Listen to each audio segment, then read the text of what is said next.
చలో నెక్స్ట్ మిగతా వార్తల్లో నాగ్పూర్లో 56 డిగ్రీల సెల్సియస్ అట, ప్రపంచ రికార్డుకు చేరువలో ఉష్ణోగ్రత.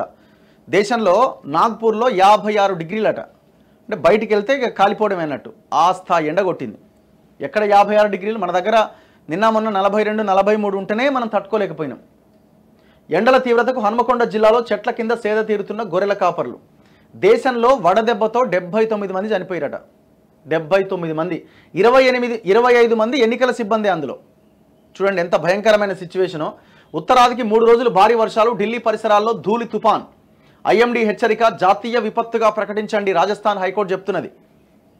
47.1 డిగ్రీలు మంచిర్యాల, పెద్దపల్లి జిల్లాల్లో నమోదు. తెలంగాణ వ్యాప్తంగా భానుడి భగభగ, 20 ప్రాంతాల్లో 46 డిగ్రీలు ఆ పైనే ఉన్నదట. వడదెబ్బతో వేరువేరు ప్రాంతాల్లో 11 మంది చనిపోయారు. మన దగ్గర నేడు రేపు రాష్ట్రానికి వర్ష సూచన, మోస్తరు నుంచి భారీ వర్షాలు. ఎంత భయంకరంగా ఉంది చూడండి.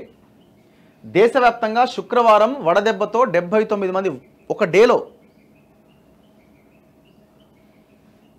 సో అత్యవసరం అయితే తప్ప బయటికి వెళ్ళకండి. సరే మన దగ్గర ఆ స్థాయిలో లేకపోయినా 50, 56 ఈ స్థాయిలో లేకపోయినా సో ఈ ఉన్న ఎండను కూడా తట్టుకోవాలంటే వాటర్ ఎక్కువగా తీసుకోవాలి, వాటర్ కంటెంట్ ఉన్న ఆహార పదార్థాలు తీసుకోవాలి. అండ్ ఈ మసాలాలు, బిర్యానీలు వీటికి కొంత దూరంగా ఉండాల్సిన అవసరం ఉంది.